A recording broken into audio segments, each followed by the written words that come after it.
weirdo bookworms unite. We want to share our love of genre fiction with you. Fans of horror, sci-fi, fantasy, and more can stop by as we chat about what we've been reading. Welcome back to another episode of Genre Junkies. I'm your host, Sandra, and with me, of course, is my beloved co-host. Hi, I'm Scott. Hi, Scott. And we have a special guest in the studio this evening. Amanda's here. Hey, everybody. How you been, Amanda? I've been quite well. Thank you. Good. Thanks for joining us on Sci-Fi Day. Oh, I am so happy to be here. I am so happy to be talking about what we're talking about today. Ooh, I'm glad. So just to let everybody know, what we're talking about today is the Southern Reach Trilogy by Jeff Vandermeer. So before we get into that, just wanted to let everybody know kind of how the episode's going to be. We're going to talk about book 1 in the trilogy. We're going to take a break and talk spoilers. And then we're going to talk book 2 and 3. So if you're thinking about getting into this trilogy, you can definitely hang in with us until the break because we'll keep it spoiler free as always until we warn you that we're going to go to spoilers. But a lot of people have already read this whole trilogy. So a lot of you, I think, are going to be able to stick with us the whole time. So, as some of you know, if you follow us on Instagram, which you should, yesterday was Scott's birthday. Woohoo! Yeah, yes, it was. Felicitations. We drank a lot. And we ate a lot. This is definitely I won't say hangover, but it's a layover day for me. Right. We feel a little tender, but that's what birthdays are all about. Mm-hmm. So I thought it'd be kind of fun, too, if we checked in and talked to Amanda about, have you read or watched anything genre-related recently? Since, well, I mean, it's been a while since we had you on the show. It has been a while. Oh, my gosh. What genre things have you been enjoying lately? Well, the most recent genre applicable thing that I've read was probably the Lunar Chronicles series. I know I'm late getting on that train. Oh, I'm way later because I've only read the first one and I loved it. I have to read the rest though. Yeah, it's by Marissa Meyer. Yes. It's this delightful series of books that are basically kind of a retelling of some classic fairy tales, but put in a totally different setting and with different goals and aims sometimes for the characters, but there's still this like lovely integrity to each one of their classic counterparts. And I really enjoyed it. I would highly recommend it for anybody. And as opposed to like fantasy retellings, it's all sci-fi and very futuristic. And the first book was super cute. And I do want to read the rest of them. Have you read the whole series now? I have read the whole series, and I have read, I think there might be more than one novella, but I've read one of the novellas, which is actually a prequel. You recommend it? Yeah. Oh, yeah. Yeah, I totally do. I think I read that in between the second to last and the last book, which is appropriate because a lot of stuff kind of comes out in the last book. That's nice to have that prequel information. Anyway, it's a fun little jaunt. It's definitely YA, so you know what that's worth to you. But I love the creativity of it. I think it's fun. All right. Well, I just wanted to talk to you a little bit because it's been a while since you've been on here. But let's get down to brass tacks, everybody. We're here to discuss the Southern Reach Trilogy today by Jeff Vandermeer. And let me tell you a little bit about this. So this trilogy is composed of 3 novels: Annihilation, Authority, and Acceptance. A lush swath of North American coast has been cut off from the rest of the continent. The official cover story, an environmental catastrophe. The truth is much more mysterious and confounding. The anomaly is called Area X. A government organization known as the Southern Reach has been sending expeditions into Area X for decades to try to research and make sense of what has really occurred and occurring there. Book 1, Annihilation, follows the all-female team of the 12th expedition as they journey into the beautiful and confounding Area X. Well, there you have it. My first Jeff Vandermeer book, your first Jeff Vandermeer? Absolutely. Scott? Yes. So this was brand new author for all of us. I do have another book of his waiting to be read by me on my TBR shelf. Can't wait to get to that, but I really wanted to tackle this trilogy that he's so known for first. And this series is so out there and so bizarre and huge and philosophical. Well, and I think that such a large part of these books is the atmospheric quality that's created by the author. Yeah. So before we kind of talk more about the plot, which I kind of gave us a bare bones idea. We got this all-female team. They're the current expedition. They're going into this mysterious anomaly.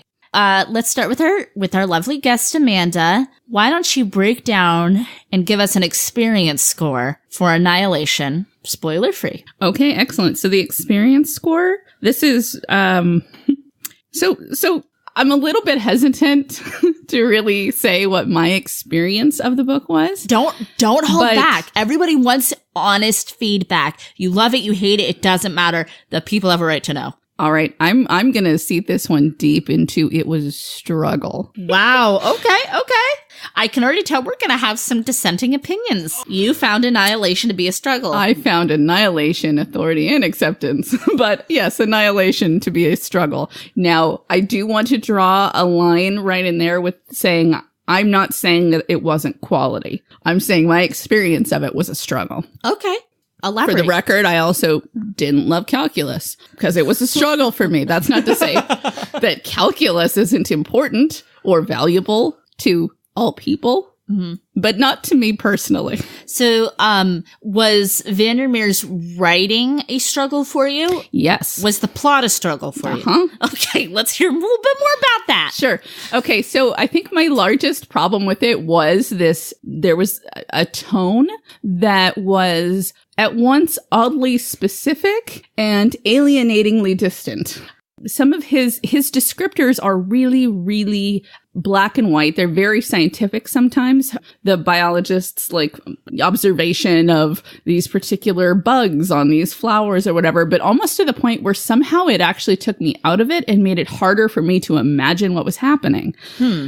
So that's it. It struck this tone of just kind of in this alienation, like I said before, that kind of doesn't work for me. I do like the cerebral sorts of stories, but for me, it was just a little too dispassionate, especially for something so enormous happening to the world and specifically happening to these individuals going into Area X. It was still like, I'm going to jump in here because I'm just so excited. I did not think either of you were going to be on the same page as me.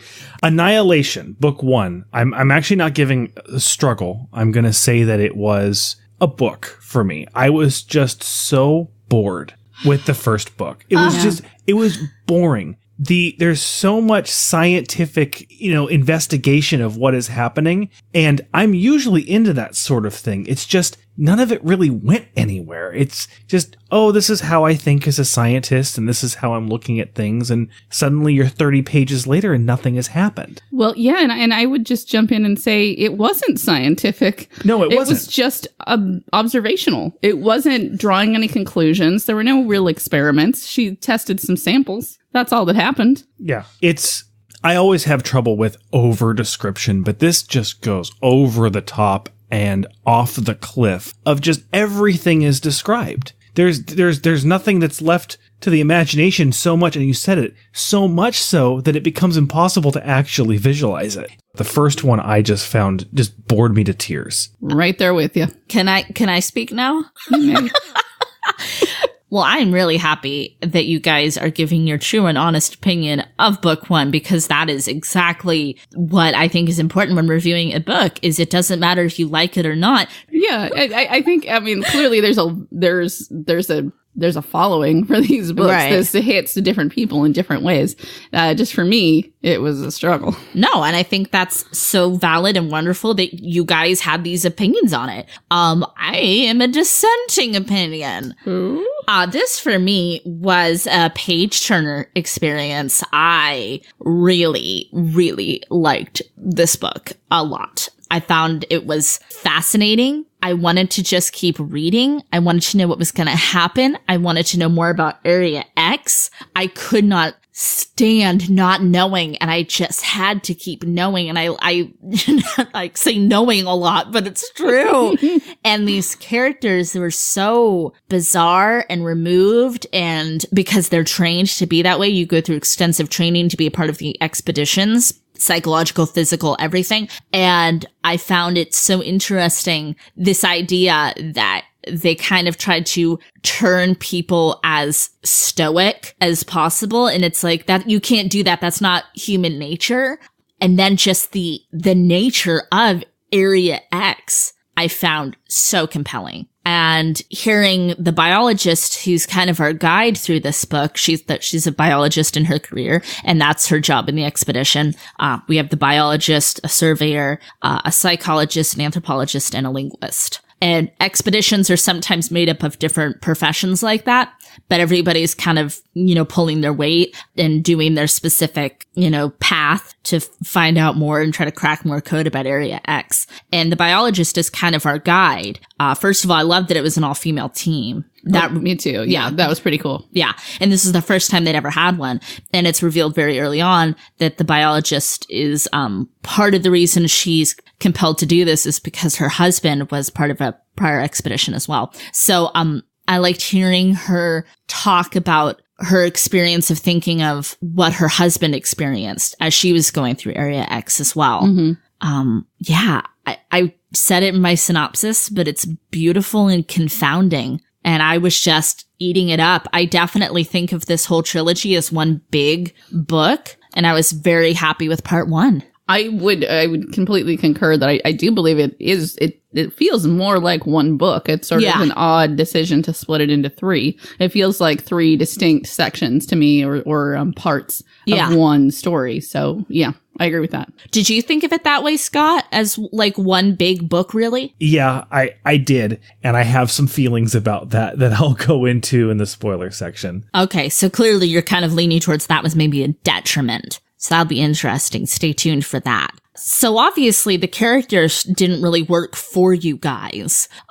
What did you think about the idea of the conditioning and the training that the folks in the expeditions go through to try to prepare them for the anomaly that is Area X? How did that feel for you guys as a reader? Yeah, that was interesting, actually. I don't think I've ever read a book where there was specific mention that people were being trained to be kind of as inhuman as possible. That's not to say cruel in any way. They weren't being taught to be sociopaths. They were, it would seem, kind of taught to or encouraged to suppress their emotions and their personalities as much as possible and see themselves merely as symbols or as just what their function was. Yes, their function, exactly. Mm-hmm. It's a very sci-fi-ish thing, but at the same time, I don't think I've read any other books where it was quite like that, where someone, like, they're not even supposed to use names. You use your function as your name. Yeah, it's kind of like it's often alluded to in a lot of science fiction, or it's sort of placed around the periphery. Men in Black, for example. That is true. They take away their names, take away their fingerprints. Like, you are an agent of this institution. But the Southern Reach trilogy, it's basically Men in Black. It is not. It's not at all. No. But you never really get inside of what that training would be, what that result would be. So that was fascinating. There's a reason you don't read about that sort of thing in books very often is because it makes very one-dimensional, uninteresting characters with no real motivation. And here. Well, and that's y'all's opinion of it. I will say on paper, this would seem like a book that wouldn't work for me, but it really did. I was sort of surprised that you were so positive about it, but then I looked back at my notes and said, I literally wrote down, this is so reminiscent of Camus, Dostoevsky. Very and existential. as soon as I read that, I was like, oh, Sandra loved this book, didn't she? Yeah. Didn't she love this book? Right, because there is almost these weird little traces of existential, nihilistic stuff going on. Yeah, word. Yeah, and there's certainly a horror element to this book as well. That is true in substance. Yeah. But not in reality. I can't say it was my experience because this sounds entirely negative and it is negative. I'm so sorry. I don't mean to be negative. You're allowed. You're allowed. But it felt like the whole thing was being read by someone who had only one tone. Yes, a monotone. Hello there, I am the biologist. This is my journal about being a biologist in Area X. Oh, look, very large plant. I'm like, it feels like the stakes just weren't there for me. It was like about her curiosity, but without that curiosity being satisfied by scientific investigation or plot moving forward. There's not a lot that happens, quote unquote, in this book. It's so much of her just moving through and talking about like what she's seeing in Area X. It's like that. Because there's not like big over the top action sequences. It's really subtle, and that's either going to work for you or it's not. It's like a blossom slowly unfurling and then stopping before you actually get to see what color the petals are. And I disagree, because I was so compelled to keep prying open that blossom. My problem is that it never manages to ask a question. I mean, Area X is mysterious and a lot of weird things happen there, but it never really ends up asking a question of what is happening, why is it happening, why is this specific thing happening? It's just, ooh, this is weird, and we're looking at it. Yeah, there are no conclusions reached. There's never a hypothesis created. I agreed. So I want to hear everybody's appeal score on this book. I've kind of done a lot of soul searching about an appeal for this, and it's a little rough. I'm not fully committed to my appeal decision, but I am leaning towards niche, because I just think that this is going to be very polarizing work for people. I can't reiterate any more strongly that either you like surmising from what clues he gives you, or you do not. And for me, it really worked. It really made me turn on my brain and my emotions, and I got something out of this. But for that reason, because it's going to be so black and white for people, I think it's fair to caution this with a niche appeal. I completely agree. I think it is niche. I think it's a very different story, very different series of novels than what you'd normally find as a bestseller. Certainly than what I would expect to see made into a major motion picture. That's kind of a shocker, having finished it. Right, because I'm not the only one. A lot of people like this. Yeah, of course. And that's awesome. But I would say you do have to be maybe in the right mindset for it. I would definitely say it's niche. So this is actually the one score that I'm going to be pretty generous to. I actually think this has general appeal. And the reason why I say that is because it does have themes of horror. It has obviously sci-fi. It has themes of fantasy. It fits really all of the genre molds. There's a lot of people who like that. And there's a lot of people who don't mind the mountains of description and the mountains of small actions and mystery that this book gives. I think there are a lot of people who will not be like you and me, Amanda, and will enjoy this book. I think it has a decent general appeal. Mm-hmm. Well, that was very generous of you, Scott. Thank you. I'm very interested to keep this conversation going. I think we should have a little spoiler break, and then come back and get into some nitty gritty about this series. So obviously, if you haven't read this yet, you've heard a couple different opinions here. I loved it. Not everyone else on this podcast did. Totally fine. That's even better. And if you want to keep hearing us fight about it, which I know you do, come back after the break. All spoilers all the time. Today's episode is brought to you by Audible. With over 180,000 audiobooks to choose from, there's no excuse not to fit reading into your busy schedule. Genre Junkies can get their first audiobook for free by visiting audibletrial.com/genre. Why not get 3 for the price of free? Sign up at the link, then search for Area X, all 3 of the Southern Reach trilogy for free with our trial. Again, that's audibletrial.com/GENRE. Welcome back to the spoiler section. This is your final warning. Final warning. Bail out now if you have not read further. So here's the problem that I have. I really had to wait until the spoiler section to really get into. The fact that this is really one book made it just ridiculously too long for what is happening, and nothing is ever solved. When I finish a book, I want there to be some sort of conclusion. It doesn't have to be, the story doesn't have to all be wrapped up in a bow. Agreed. You know, you can leave Leia and Luke going off to save Han on Tatooine, but you still have to have a conclusion of something. Yeah, some ends have been achieved in that. There's new information that makes it more compelling to see the end of the story. In this, honestly, I would have stopped. I would have stopped if I didn't know we were going to do a podcast about it. Oh my gosh, you would have just DNF'd I would have series. thrown that towel in. I would have said, here's my towel. It's not my towel. Somebody else can use this towel.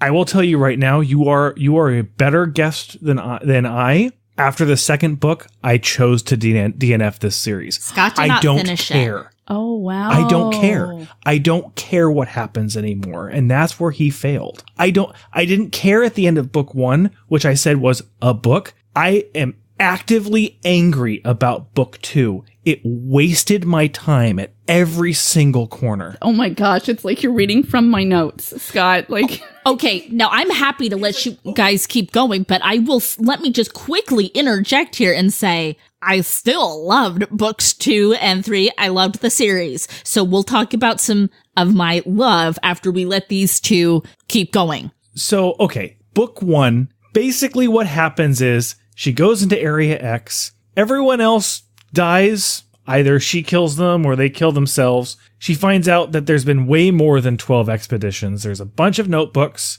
That's basically it. That's the book. Yep. There's a pile of notebooks in that lighthouse. She figures out that the lighthouse keeper had something to do with something. And then she takes, I think, her husband's journal and puts it with her journal, which was nice, and then goes away to find the island because she thinks maybe her husband went there. And here's the thing. That at least would be something that I could emotionally get behind, except for the next sentence, I think, kills it when she says, I don't need to find him. I don't really care about finding him. I just want to see what he saw. It's like, well, this entire book is seeing what you saw. So I guess it's just more of the same, biologist. Well, because her husband did return after the expedition, but he was not himself. He was cold, removed, didn't remember things, confused, was only there for really a few hours before he was taken by the government, people who control the Southern Reach, and died from cancer very soon after. Everybody from his expedition died from cancer.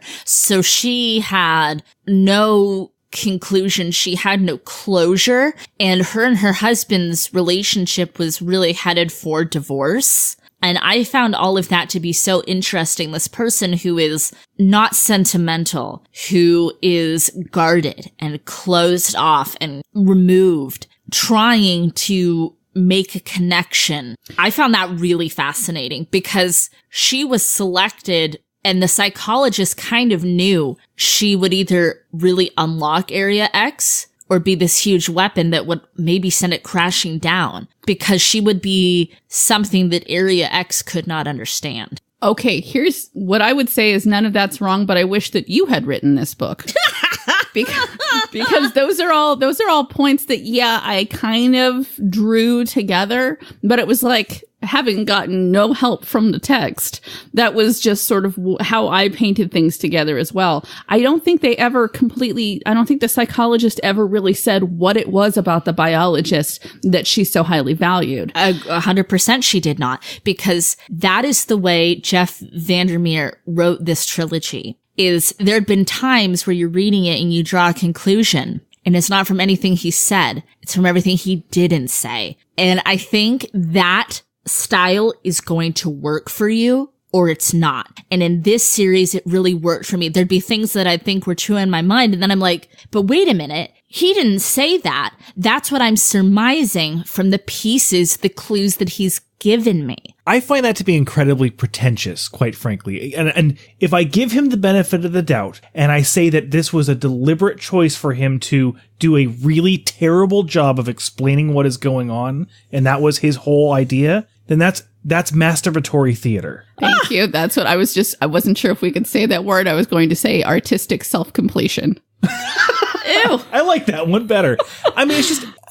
This is so funny, and I can tell we're all trying to stay really composed and not turn into Fox News and just start screaming at each other, which is really great willpower from all of us. It is so hard for me to, quote unquote, defend my love of this book because I kind of feel like you either get it or you don't. And I know I can't convince you guys because you weren't on mine and Jeff's level. Well, I think Annihilation would work as an idea, as a short story. I think that there are some solid ideas that could be very interesting without all of the filler. I agree. If a short story would have been an appropriate and like that would have been a think piece for me that like I would have actually probably enjoyed that a lot more. When you put together a 3-novel series, though, I do need to go somewhere. I need to be taken on some kind of a ride or a journey. He spends 15 pages explaining on how she's testing these samples and how, well, they look normal, but I know they're not normal, and I can't tell you why they're not normal. Okay, cool, they're not normal. So what's different about them? Oh, you're not going to tell me? Okay, cool. Then why did you waste 15 pages of my time explaining this when it has no bearing on the story, the plot, or revealing anything in this world? But didn't you guys, Amanda's just hitting the this button on all that, but didn't you guys find it compelling of what was happening to their minds, the things they were seeing that they couldn't make sense of? No, because they weren't characters. They were just cardboard standees going through the world.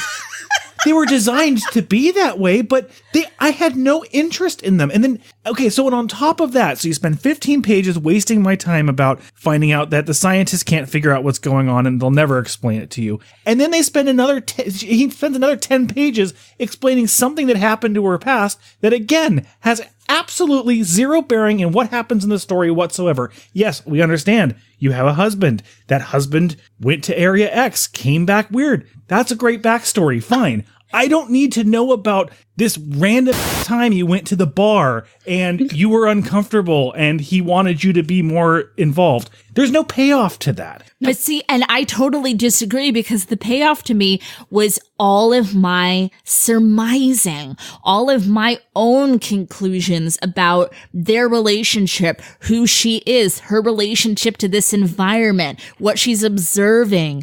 It's so funny. I can't explain it to you guys that all these things that are driving you all to drink, things that I found so beautifully fascinating. I think it's awesome, actually, that we read the same book. Yes. And I would almost argue that we didn't, except for, we are syncing up. I feel like the names are all right. The names are all right. So we definitely read the same words on a page. Okay, well, didn't you think that the quote unquote, the topographical anatomy, the tower in the ground, the living tower, the crawler, the fungus that is alive that she inhales, the glowing? How could you not have loved all that stuff? Okay. I think maybe I should back up a little here because I didn't have Scott's experience of I just don't care anymore. My thing was just anger, like visceral. I'm seeing it. Flames out of the sides of my face. Anger, because I do find that to be interesting. The topographical anomaly, which is alive. A tower that goes down into the ground, not a tunnel, a tower. It's like, and it's alive.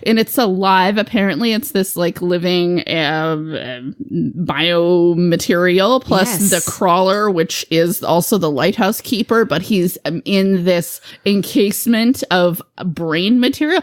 It's all interesting, and I would have liked to have known anything about how or why. The sermon on the wall, the mold. Oh, I loved it. And I will say that book 3, I probably quote unquote liked the best as far as it goes. It is really hard for me to talk about them as if they're 3 different books. I do think that he got to certain points of clarity, and there's a little bit more that actually propels the story forward as the books go on. As the books go on, but it's still without any. There's no conclusions reached, but there's also no There's no moral. There's no reason behind anything. And in fact, it's not even given this whole, hey, Area X just doesn't even know it's doing this to people. Like, if that were the case, then maybe that would be interesting. That's a possibility. Of course, but hold on. Oh my God, it's a possibility. There's 3 books and it's concluded and it's a possibility. Okay, so hold on. I'll tell you the exact moment that I decided to DNF this series. Because please tell me, because I might know. Because I broke our genre junkie rule, and I came to Sandra and I said, I'm having a lot of trouble with this book. I was in the second one. And I said, I just don't understand. And she said, well, that's your problem. You're just, you're trying to understand it. And that's when I went, nope. If that, because she'd already finished it at that point. I finished all the books. And I said, no, if this is the kind of thing that you're not supposed to understand, I'm out, because I don't care enough. I don't care enough to be left with questions. If I'm going to be left with questions at the end of the series, I might as well just leave the questions that I have at the end of the second book, put it down and walk away, because I don't care. And the second book, like I said, I was actively angry. I did it. There was a passage that I was reading, and I was like, and he's just describing the people on the street, and he's describing the way that the lawn looks in front of this house, and he's describing all of just inane nothingness. And I went back, I was like, okay, I'm going to highlight this passage. I'm going to actually use the highlight on the Kindle, and I'm going to highlight this passage because I want to use it as an example in this episode. I am not going to do that to you because it is 12 pages. 12 Yes. Not Kindle pages of describing what the lawn looked like in front of the house that he's walking up to. And then he looks at stuff and he doesn't tell you exactly what he sees, but he sees stuff. And then he goes over here and there's this person on the street. I don't care.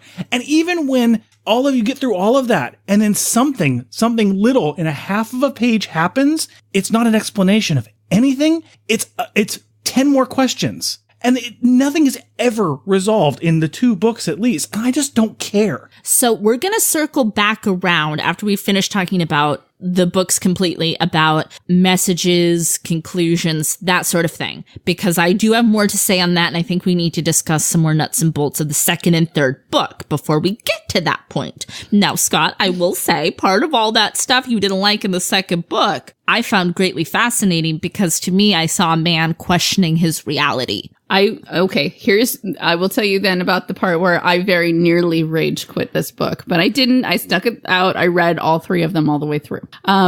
It was at the point where Control has just had the really crazy encounter with Whitby. Which, did you get to that part, Scott? Oh, I finished the second book. Oh, you did finish the second book. You're referring to the part where he finds Whitby in the closet. Well, the attic. Isn't it the attic? Right. Is this the painting portion of the book? Okay. And I'll say probably the most effective section of any of these 3 books that I read was when he turns around and realizes that Whitby is like folded onto the shelf. That actually got me. Wonderfully frightening. That was a good scene. And the weird picture.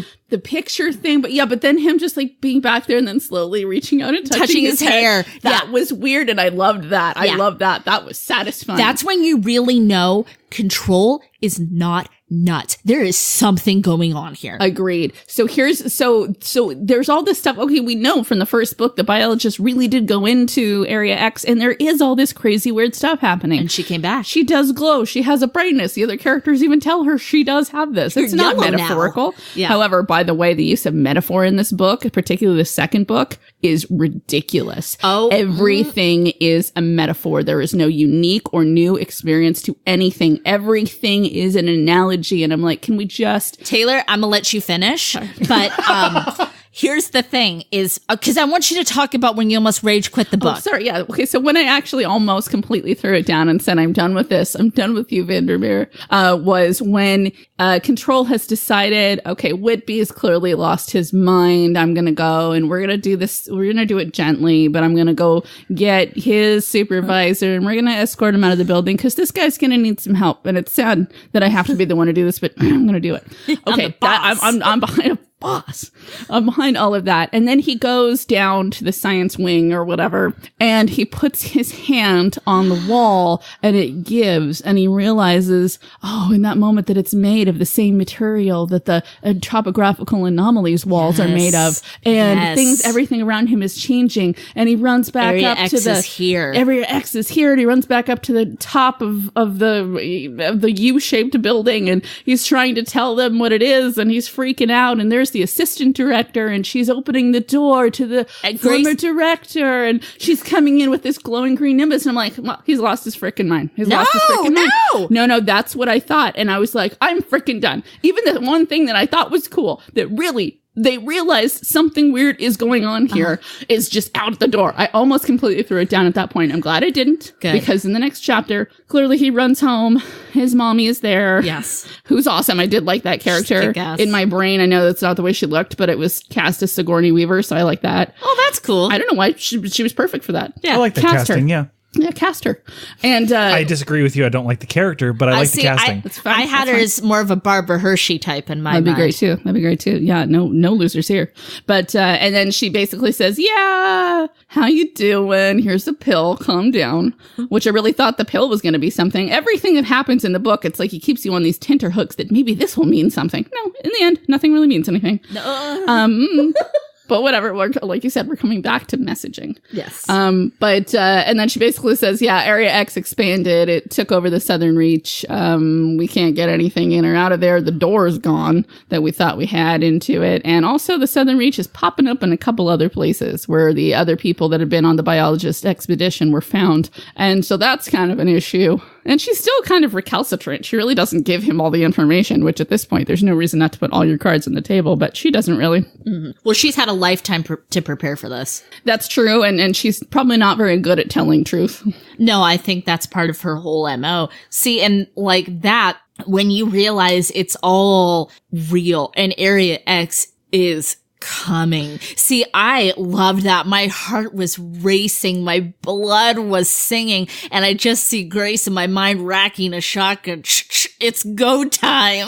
And like, because they all kind of knew like, Control, he stopped. He can't handle this. You can't handle the truth. Area X is coming, man. And I loved that. And then the fact that he drops his basket for a minute and he's like, I gotta go home. Like, I need to go home. But that's the thing, is he didn't drop his basket. It was all real. Which is, thank goodness it was real, because I was so ready for it to be done. I'm like, finally, something that actually happened. Something that actually happened. The wall was really an animal or whatever it is. That's fine. It's just, there's constantly these little like, setups and letdowns. And it's like, it's not even a letdown where it's like you step off a side of like a short wall, and then you have this jarring stumble into the reality of the ground on the other side. No, it's simply just sand and you just slide down it. And it was like, you never took the step up before. See how annoying it is to speak entirely in metaphor or simile?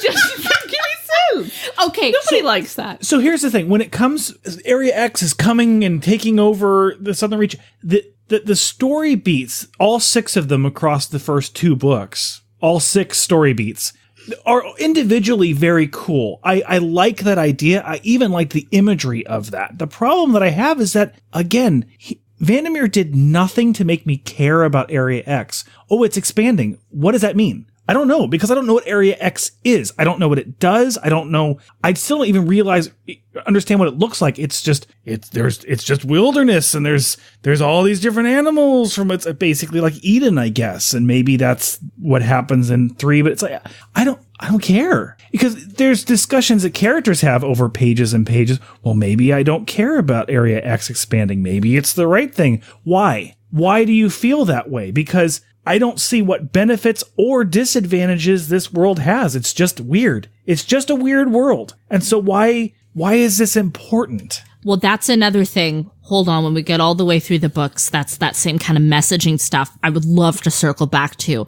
Now, what if I told you guys that with all the metaphor and simile, a lot of people actually consider this book to be magical realism? That did cross my mind. It did cross my mind while I was reading it. I thought maybe there was an echo of that. Mm-hmm. But magical realism is still rooted, at least in some kind of understanding or belief or a lesson, a conclusion of some kind, like that there's still something that's being said with it. This sort of felt like playing around with media. It felt like okay, here's the thing. Here's what I think this is that it's kind of abstract art, the way that I perceive it. And that's not my kind of art. I like realism.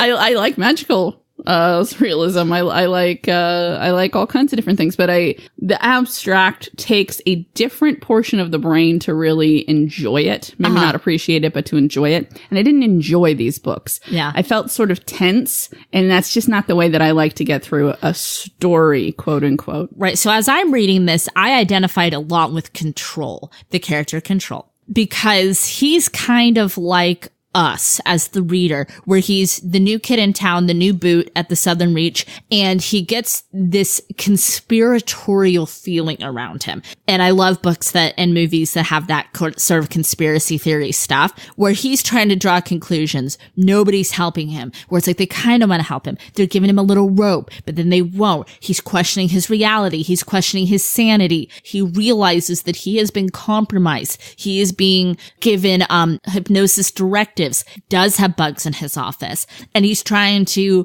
at first he tries to kind of rage against the machine, and then he's, he doesn't trust anybody. I found all of this to be super fascinating, and he was like a surrogate for me in the audience, in the story, kind of trying to find what's real, what's not real. Am I crazy? Is any of this really happening? Are all of these people nuts? That is how I totally interpreted this story. And that's why it was compelling and worked for me. I liked Control. I did identify with him a lot more than the biologist because he really did have a character.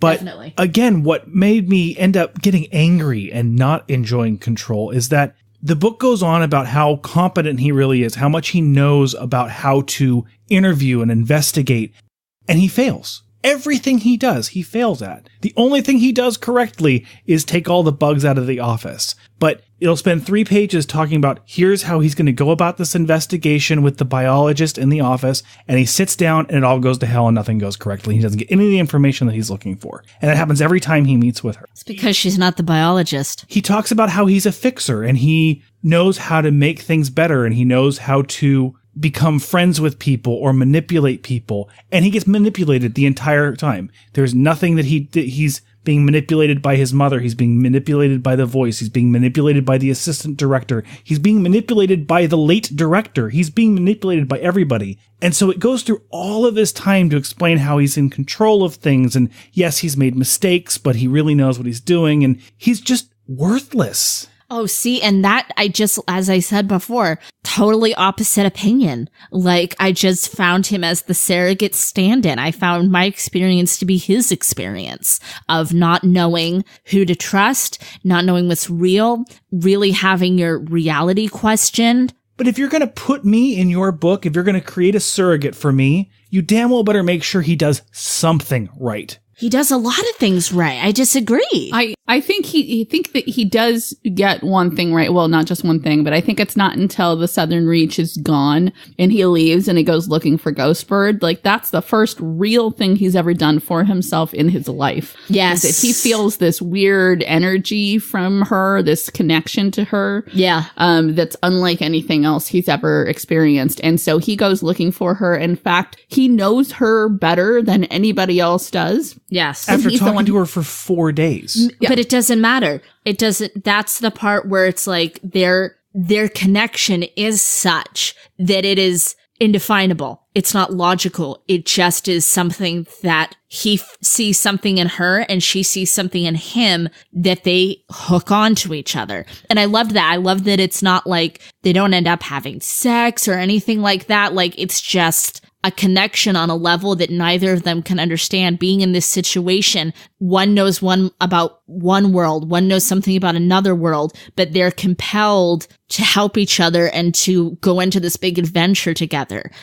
I loved that. I loved the character of Ghostbird, that she is this shade of the biologist. She is not the biologist. She is a copy. She is a duplicate. Is Whippy a duplicate? We don't know for sure. There's evidence that points that he is a duplicate. Remember, he tells the psychologist in book 3, he sees his duplicate get killed. So we don't know if that's what made him crazy or if he's crazy because he's a duplicate.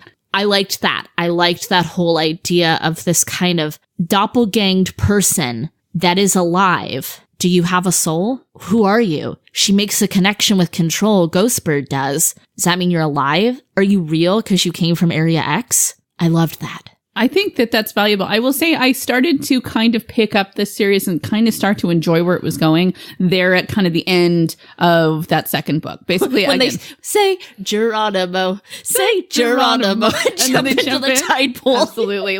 But I mean, even before that, I think really once the Southern Reach gets absorbed and it's like, okay, no, none of the rules from before apply. Now we're going to go forward. And I thought, okay, cool. We're moving into some, satisfaction into this third book. I'm so there for that. And then we open up the third book. Can I talk about the end of the second book before you go into that? Yeah. Because I'm with you. I had pretty much already made up my mind that I was not going to finish this series when I was getting towards the end of the second book. And then I was thinking, well, maybe I will. This is starting to get kind of interesting. And this was specifically when Area X expanded. I'm like, okay, that's a cool story beat. I kind of get what's going on here. And even the scene with his mother, which I didn't really buy her character shift there, but regardless, I was like, okay, this is going somewhere. And then again, he spends 16 pages. Okay, so he hotwires a car and he goes to a gas station and he goes and eats eggs and bacon, and he bought a Glock and he takes it apart and puts it back together for 2 pages. 2 pages. He gets a boat and he just putters along the coast for a while. Like, I know where you're going. You've already said where you're going. Spend 1.5 pages of explaining how you got there and then get there, because none of this stuff that is happening matters at all. It's just busy work. It's business. It's business. It's stage business. That's what it is. I was thinking it's all just stage business. And stage business is great while you're speaking or you're in the background, but I don't need 16 pages of stage business. I will concede that my boy Jeff Vandermeer gets a little long-winded sometimes. But my whole part of, again, where I was very happy following John Control's journey to where he knows Ghostbird has escaped, so easily from her handlers, is that, again, it was like he was retracing her footsteps as the biologist and as Ghostbird. This was another level of their connection. He's like living life how she would have. It actually did kind of work for me, but you're not wrong. It's much like a lot of the rest of the book. It's just finally I felt like I had a character that I cared about. Right. And so I didn't mind the long-windedness at that point. Okay, so I see what you're saying, and this is another reason. It's the same conversation that made me decide that I was not going to finish this book. The same conversation, it started with, Sandra, I need you to tell me, and this is very much towards the end of book 2, is Control her husband? Because if he was, this sudden connection and these things with him going on the boat and traveling north on the boat like her husband did, like she did, these things would make more sense, tie everything together, create a time paradox. I'd be down with that. It would pay off a lot of the stuff that it set up in the first 2 books. And she said, no, that's not it at all. Then why? I don't think it's gotta be that it's her husband. Why can't 2 people from seemingly completely different worlds have a connection to want to understand? Oh, I'm not talking about the reason why they get together. Okay, fine. I can buy it. There's some brightness in her that he and something in him they attach in 4 days. But I'm talking about all of the time, talking about all of the seemingly inane stuff that he is doing. There are shadows to things that her husband did when he was in Area X. Even though I would still think it was too much, I can forgive some of that if there was a reason, if there was a payoff, if it was hints towards, hey, there's something deeper going on. Control really is her husband from the past or something like that. And the fact that there is nothing to explain why he's spending so much time on just nothing it just makes me even more angry. You know what? I actually didn't capture when I was reading all of those little echoes, but it kind of makes me like it better to hear you talk about them, even though ultimately, no, it doesn't go anywhere. It's like a study in Scarlet. It's yes. It's just it's a movement on a canvas. It's not really for anything. But that's an interesting thing. I just didn't think about that before. I think that largely there's so much in this story that's cool. It's kind of like we were saying, or like you just said, it's a 70-page story being drawn out a bit. I like the idea behind a lot of it. I like the idea behind these characters and their connections, and, you know, what is connection and what part of a person are you connecting with when you see them and you think you know them. And what makes a person a person? Yeah, what makes a person? There's all this stuff in there that's good. It's just the way that it gets presented in this book just shut me out of it completely. It just lost me. Let's take a little break and talk about the nuts and bolts of book 3, larger themes and messaging. Enjoying the show? Please like and subscribe on iTunes. You can find us on Twitter and Instagram at Genre Junkies. And don't forget to visit the website, genrejunkies.com. So the dramatic conclusion, acceptance, book 3 of this, what we kind of think of as one large book, is following the misadventures of Control and Ghostbird as they dive in through a tide pool into Area X, because Area X is basically borderless now, and it is starting to seep in through where former expedition members have gone. A portal of sorts opens to let people into the greater Area X. And once they're in there, this has been a handful of days since everything broke down. Control has found Ghostbird. It really hasn't been that long, but they find Grace, the assistant director, inside. And this is where we learn, and I am kind of recapping this since Scott didn't didn't read all the books, that she's been there for 3 years. Yeah, in her time. In her time, it has been 3 years. Yeah. And she has found the biologist's final will and testament. The biologist has been there for 30 years. So time really moves differently in Area X. Yeah, and I think for the outside world, it's been like 18 months, I want to say, since like the expedition set out that the biologist was on. So there's no really accounting for how time works, Area X versus the outside world. And it's just another element of things that they thought they understood, they do not understand. And where they thought that Area X kind of like destroyed things really quickly, it's like, no, it's because when it's in there, more time has passed and the items have aged. This was mind-blowing for me. That's not a totally new thing when you think about multiverse kind of, stuff in stories, but that kind of explained a lot to me, and how people do die there, and it's the copies that come back. Somehow they don't die necessarily, they become absorbed by Area X and transformed. The biologist is now, as weird as it sounds, she is basically a mountain now. She's a big, moving, living, breathing mountain. She's a wave with eyes. Yes. A lot of eyes. All the eyes. Sparkling like stars, but they're all individually the biologist's eyes. And as the biologist spent time there, she believes she has met her husband, the real husband, not the copy that came back, and that he was an owl.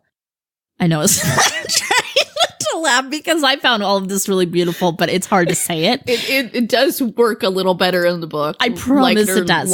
We don't know for sure if the owl was her husband, but I do believe the owl was somebody at some point, was a person, and they become friends. They become companions of sorts. For her 30 years, she's there, and she fights against it until, like, becoming part of Area X, until she realizes she cannot. Well, and I believe she's practicing self-harm in order to make the brightness keep healing her and keeping her whole and still herself. Yes, to try to hold on to herself. Yeah, and then she does say that she's not proud of that. This does not advocate self-harm. Yeah, he's like, there's a big underlined PSA in that one. But the thing with the owl is that he becomes this companion of hers, and I think here's a problem with the way that I was reading this book is because, okay, can we just say that the owl was her husband then? Can we just say... we can't say. I know we can't, but I'm saying... Because she will say, like, she kind of makes the decision that, you know what, I'm sort of gonna believe that it is. And then she'll be like, but probably not, because sometimes when he drops, like, dead mice into my camp, it seems accidental. And it's like, well, is that, I mean, there'd be a funny moment in the movie, but, you know, like, you're undercutting everything that you do conclude. And it's like, I get that you just don't want us to know for sure anything, but it's frustrating to read. It's not my cup of tea. But so it's not until the owl dies and she finds his little body that she decides that's so sad. It is really sad, actually. There's an emotional impact there. That's when then it's again that's undercut because she's writing this all out as the story of what she's been up to, and by then it's like she's already grieved, processed, and moved on. But it's at that point when she makes the decision, you know, I'm going for it. I'm just gonna take me, Area X. Yeah, I'm yours. I'm putting it in your hands. So there's kind of a catharsis in that. Yes. Which is good. That's how I felt as well. And it's, no one knew exactly how Area X would react to her because she was different. An interesting factor for her too is that she they say it so many times, well, she's not really a very good scientist. And one of the problems is that any environment, any ecosystem that she's observing, even way before she got to Area X, she lets herself be absorbed into it. She goes native. Absolutely. Every time. Yes, and that is why she's not a good biologist, but why she's so fascinating as a scientist and as a person in Area X, because she's all about the she's all about the ecosystem as a whole. And I find it really fascinating that the way Area X, after all those years, digests and processes her is for her to become a literally huge part of Area X. The thing with her, and again, this is drawing conclusions based on my own imagination and my own interpretation, is that because she doesn't really fit in that well in the rest of the world, she's not going to be fighting Area X the way the rest of us all would. Yes. So I think maybe that's what the psychologist / former director saw in her, was here's a person who might actually be able to slide into this landscape and figure something out about it. But unfortunately, that whole ability for her to slide into it means that she's not coming out the other side. She doesn't really want to be part of this world out here with the bars and everything. I think there is kind of a big plot point that happens a little bit more in the last book, because half of it is Ghostbird and Control and their crazy adventure in Area X. The other full-on half of the story is about the lighthouse keeper and the events surrounding when things actually happened. And the director. They talk about when she went in to Area X before she went on the expedition. She just went in with her and Whitby. That she went down into the town, and actually the crawler was there, but he wasn't really the crawler yet. He was still the lighthouse keeper. He was still the lighthouse keeper, like slumped on the side of the wall and just kept repeating the last words that she ever had with him. Don't forget me. Don't forget me. And see, doesn't this sound like a story you'd want to read? Because that was the part that got me so just emotionally hooked in. I loved the character of the lighthouse keeper, this former fire and brimstone preacher who'd lost his faith, who embraced finally his homosexuality, who came there to live a free and anonymous life, and then became absorbed and was a huge part of Area X becoming what it was. The director as this character that this little girl had become obsessed with Area X because this was her home as a child, and this was her as a 9-year-old girl. This was her childhood friend. Yeah, though she was friends with the lighthouse keeper. He took care of her. He cared about her. He was very basically deeply. her babysitter / like kind of grandpa, even though he was only like 40. And also her mom got absorbed into Area X when it happened. Like, so she never died in the process. She never got closure with her mother. How do you get through 650 pages over 2 books and never get into any of this character development? Because it's a payoff. This argument is going to sound very cynical, but he writes 2 books charged separately. You have to buy these books separately, right? They come out at different times, and does nothing with them. And then you get a payoff when you finally pay for the 3rd book. And I know that that's very cynical, and I don't mean that literally, like that is specifically what I think is happening, but that's not fair. That's not respectful of my time. That's not respectful of your readers. You have to give me something. You have to give me a reason to want to learn about this. Okay, yes, you revealed at some point that the crawler is the lighthouse keeper. Cool. You reveal in the second book that the lighthouse keeper used to be a preacher and then he became a lighthouse keeper. Cool. None of that means anything. Okay, that's stuff that he did, just like the biologist is a biologist. That's all cool. Why don't you give me any of this character work at all in the first 2 books? Now, see, for me, it wasn't about character work because I felt the character connection throughout all the books. But I was so happy that he chose to tell this story in a non-traditional, non-linear fashion. All of this stuff about the Lightkeeper and all of that would have been very boring, very pedestrian, very normal for me if it was in the first book. I didn't want that. I wanted to come in at the weirdest part of this story and then hear the backstory. That worked for me. I didn't want it to be a paint by numbers ABC like it normally is. And for me, that payoff and that experience of learning so much more about the creation of Area X, which is still a mystery and you still get to draw conclusions about exactly what it is. All of that was so much better for me at the end of this journey. So that's why I wasn't angry about book 1, despite being very bored during it, is that I had a certain level of faith that, okay, this is the weird one. This is the setup. This is where everything's just very crazy and it asks a whole lot of questions and it doesn't answer any of them. And I was willing to get on board and be accepting of that. And then by the end of book 2, where there was still only more questions asked, there was nothing really solved. There was nothing created or accomplished really in that book other than, oh, okay, stuff is spreading, that I truly became angry about that. I don't feel that you can do 2/3 of the whole thing. Like, oh, isn't this weird? And now I'm going to give you the payoff in the 3rd book. It's just it's incongruent. That did not work for you. No, it did not. It did not. To surmise. It didn't work for me either, for the record. Okay, that's fine. The thing is, I love a nonlinear story, and I do like to be shaken up a little bit by an author. Yeah. But yeah, I think that it's the combination of the long-windedness and maybe it felt like it was relying too heavily on atmosphere to try and keep me hooked. It's like, yeah, it shouldn't have taken as long to get to the few sparse conclusions we got as it did. And I do feel like it wasn't a really great use of my time either, but at the same time, you know, modern art people, you know, that sort of explained why in the first book the biologist saw the dolphin with the very human eye because it was a person. And then control, I think. Oh God, this part you would have hated. You would have hated when they go back down. He and Ghostbird and Grace, they go back to the anomaly and they go to seek the crawler.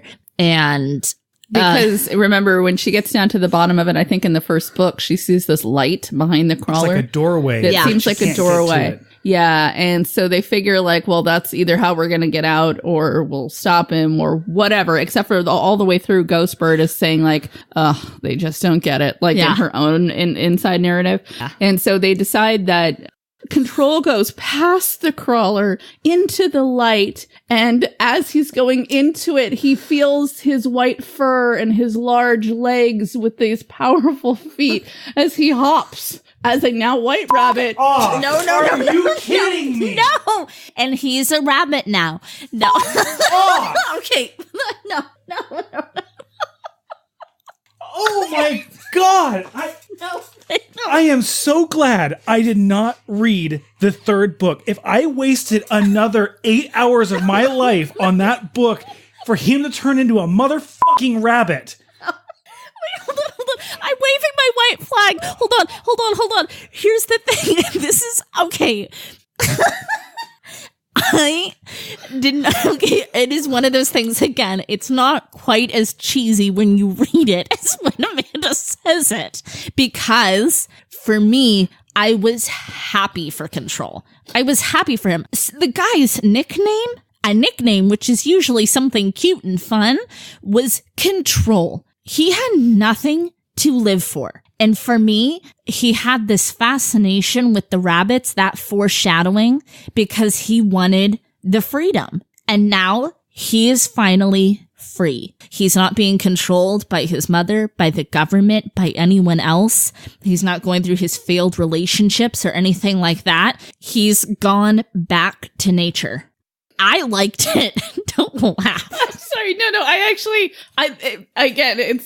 It made me so angry when I read it, but it by itself, it wasn't necessarily the wrong choice. Like, something weird had to happen there. I mean, we've introduced this whole rabbit thing. I get it. It's not my book. It's not your book, and it's clearly not Scott's book, but it certainly was my book. So I want to talk a little bit about messages and ideas and where things came from. Now, obviously, since I'm the one that liked this, I'd like to start it off. I want to say, I'm not saying it's aliens, but I'm saying it's aliens. I want it to be aliens. I want it to be extraterrestrials terraforming our planet. But I don't think it's probably that.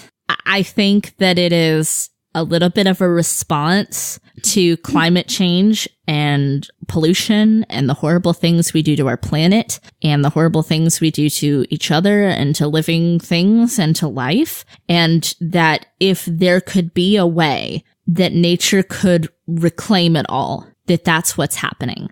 Kind of a reset button. That's one sort of theory I think about it, because that's kind of a conclusion I drew from it, is a place where people and technology cannot be. It doesn't work. It does not compute for those things to be here. So I took from it a lot of kind of bigger picture things about where we are going with our planet and what nature and science could do to sort of exact its revenge and to even the playing field and hit the reset button. But I would also just like to think that it's aliens. Well, I have no problem with the alien thing. I don't think that's true either, but I like that story. Yeah, I just want it to be aliens. I like that story.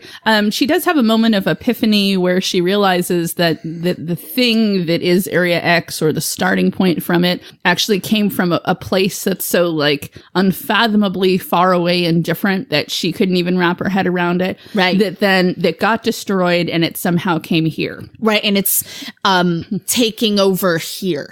Yeah. So my conclusion with it, without really being a message, is that it's this awareness or process of some kind that's being superimposed over the landscape of this reach of Florida, that it's certainly not meaning to be malicious. What it's doing is it's capturing all of the flora and fauna that's there and just duplicating it and replicating it. And humans are no different. It's not choosing to do or not to do, but I think because people are a little bit different than plants, they're more complicated because you get this whole brain thing in there. Yeah, but you can't quite duplicate that, can you? That's the thing, is that's why it has struggled so much. I mean, all of the early experiments are just making them into other animals and these sort of weird half-breeds of human and animal. Yeah, because it couldn't quite get the human spirit. Yeah, and that even the last expedition that went through with her husband in it, it did make almost perfect replicas, except for it didn't actually have the people inside of these people that came back. They're pod people, kind of.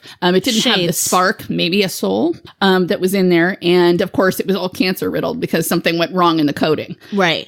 So in fact, if you think of it that way, Ghostbird is sort of the ultimate expression of how this organism or awareness creates. And also, I think it's weird to think about, too, the fact that on the borders, anything that tries to come into Area X just disappears. Yes. But in actuality, when you're going through the door into Area X, that's why they hypnotize people so they don't remember it, because it's scary, horrifying stuff. Yeah. Because it's burnt out cities and it's weird planets. It's like you're going through a tunnel through quantum physics and space, this whole time, everything. This multiverse tunnel, basically, to get to a place that's sort of like here, but it's got this other stuff on it.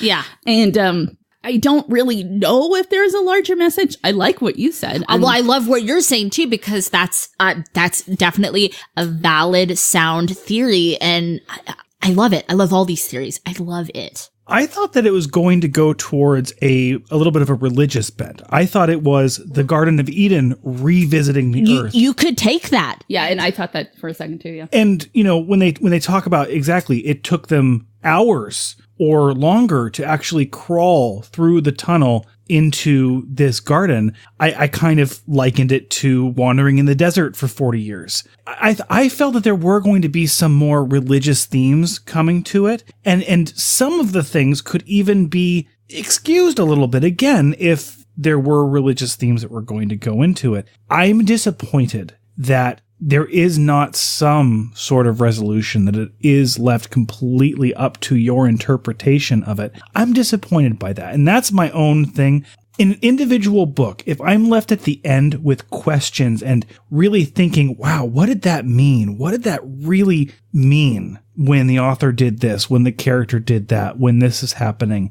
I have a different feeling when it comes to a series. There needs to be a reason for there to be a second and for there to be a third book. If you're not going to give me anything, you need to concisely explain your story in a book. And I'm really disappointed to hear that it's still left just completely up to your imagination after 3 books of story. Well, there you have it, guys. This has been quite a journey. I love dissenting opinions and I love arguing about stuff. And despite you guys saying some of the things you did, I mean, it obviously elicited passionate feelings from all of us. And as we all know, and I think we can all agree, it's what art should do. Art should make you angry, happy, sad, arguing. That's part of the fun of it. Hear, hear. Hear, hear. Right? Hear, hear. And I hope that some of you out there have my opinion. I hope some of you have Amanda's opinion or Scott's opinion, or your own completely different opinion, because I think that this series is a fun one to chew over and discuss with people. So start your own little Southern Reach book clubs out there. If I can just say, I want anyone out there to know that if you enjoyed this book, these books, if you enjoyed these books, I'm glad that you enjoyed these books. I want to have a discussion with you about these books. Something that one of our listeners actually left a comment for us on a previous book that we reviewed head on, and really opened our eyes about some of the things that we missed as far as that. And I would love to hear about what you think about it. So please reach out to us. I don't want anyone to feel like they're wrong for having liked this book, because Amanda and I clearly did not. And I loved it. I don't think I'm wrong. You know, part of the thing about Genre Junkies is we really do believe that every book deserves to be read by the people who will enjoy it. And I hope that you loved this series. I think we're going to not give this a 5 stars or whatever review, because I think we've kind of said all we had to say about that. Thank you guys so much for joining us. Amanda, thanks for being here. Thanks for going through books you thought was a struggle because you knew you could discuss them. There's nothing I like better than talking about books. Like it, Hell love it, yes. get frustrated, throw it down in the middle of it, and then go pick it up maybe. I love the whole process. Thank you so much for having me on. Thank you. All right, guys, that concludes tonight's episode. Another wonderful science fiction discussion. And as always, please keep reading past your bedtime.